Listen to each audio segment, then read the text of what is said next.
DC here. Hi, guys and gals. Hey, hope you're well. It is Sunday afternoon, 3:15.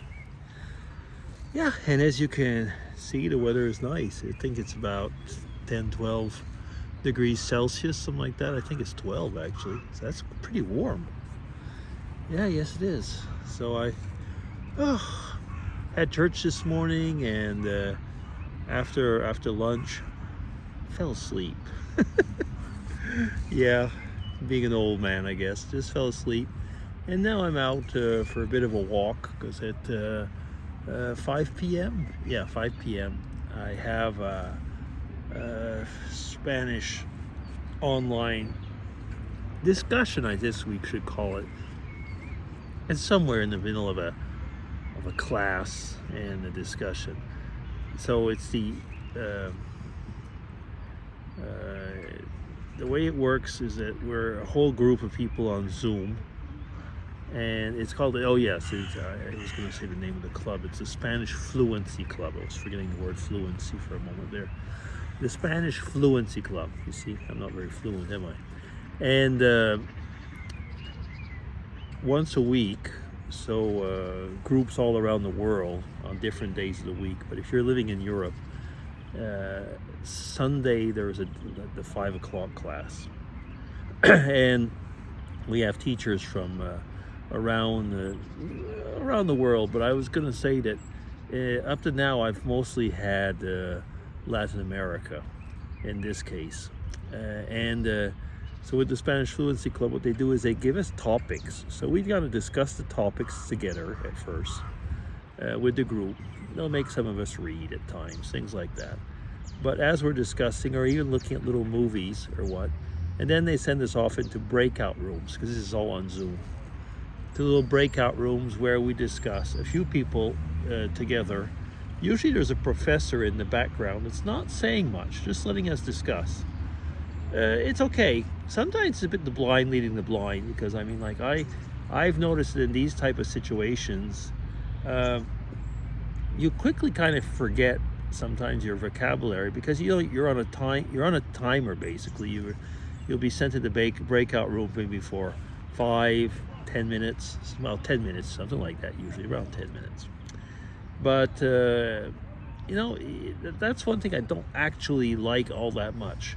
If you want to hash it out, you need longer, I think. So if ever there's a time where I can make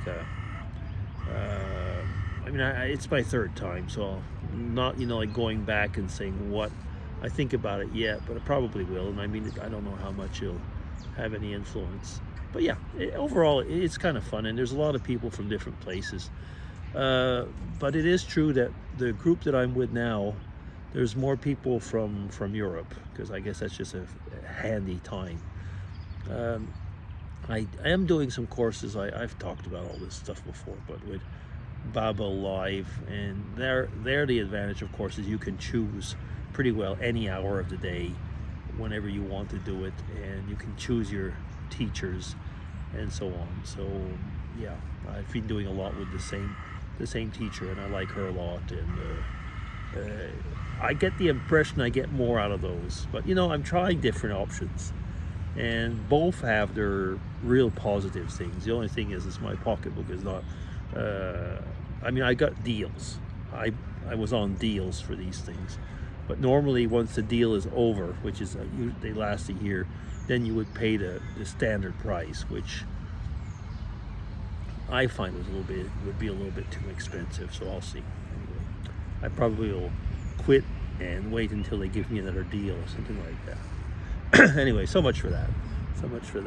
Yesterday we had the kids over and the grandkids, and I I cooked something that a lot of people actually don't like.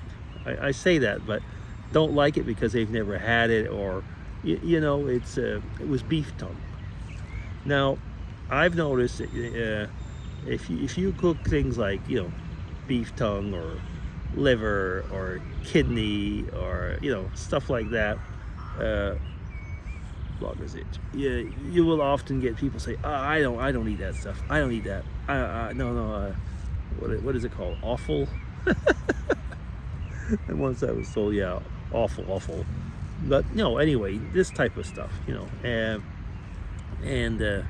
or chicken hearts is really nice as well. Things like that. People just don't like that. But beef tongue is something you find a lot of people in Mexico, for example. You have a lot of people that would eat it. But my daughter-in-law is Spanish, and it's not at all, as far as she knows, at least not from her family's side, something that they ate. But everybody liked it a lot because I use it as a French recipe, and the French do this type of thing a lot. But I cooked it in the Instant Pot, so the beef tongue. Reduced the broth, so I had 3 actually. I think there were probably more veal tongues from the size of them, because that would be a rather small cow as far as I'm concerned. But anyway, whatever. And they were smoked, so that was kind of nice. So they were smoked, and that's like I say, I cooked them for 1.5 hours in the Instant Pot, and left it in the broth. It was still under pressure for about 40 minutes, and it was really, really well done, and it peeled right off. I mean, there's like a skin that came right off, and then you've got something that kind of reminds me of it's halfway between how could I compare it? It's difficult to compare because you literally cut it with a fork. It is so tender. And so I take the broth, and I took about 1 liter of broth, that's 4 cups, and reduced it to 2 cups, okay, so half a liter. So that concentrated the taste. And then some flour, some butter, thickened it lightly, and then in another container, okay, I mixed together some cream, some marsala. So it's a recipe that if you make marsala chicken, you know what I'm talking about. Marsala is kind of like a pork style wine. So some marsala, some cream, and 2 egg yolks. You mix that together first, and you take off the hot sauce, and you take it off so it's not boiling, it's just there, and you mix that in, and that thickens it slightly more, but a very nice unctuous sauce. And then you add capers to all of that. Yeah. Then I made potato and celeriac and parsley mash, again really nice, and carrots with 2 types of turnips, and some peas. So all of that stuff was Instant Pot except for making the sauce, the gravy that I made that on the stove. So it was really, really nice. Everybody enjoyed it. Mrs. DC and made a pecan pie and a mandarin cake. Yeah, so it was all really, really nice. Well, that was yesterday, and played with the grandkids, and that was nice. It really was. And the grandkids, were just having fun with Grandpa, and so it was good. And they left. They had to go home also because they had some cousins coming over. Family stuff on the Spanish side of their family. Yeah. This week was also an emotional one for me at one point on March 1st, because we're in March now. Yeah, March 1st was the 5th anniversary of my dad passing away.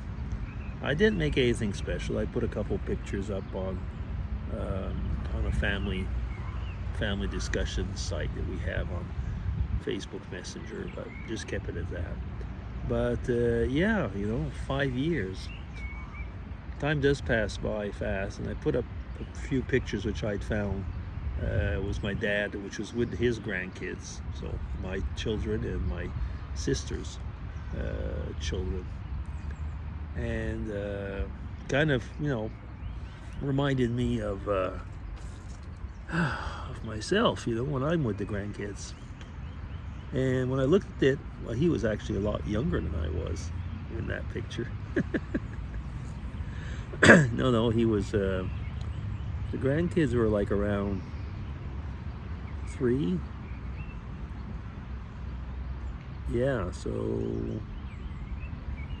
he was probably, what age would he have been? Let me see now. He would have been his late 50s, so he was not, well, a bit younger than me. He might have been 10 years younger than I am, actually. Probably around that. Yeah. Let me see. 32.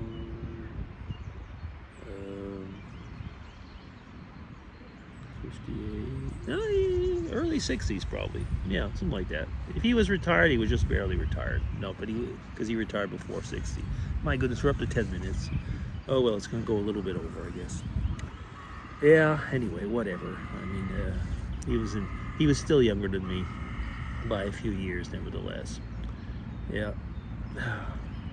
Like I say, time passes by, and one really should, not let it pass by without, having the chance to always say to the ones that you're with that you love them, and it's important.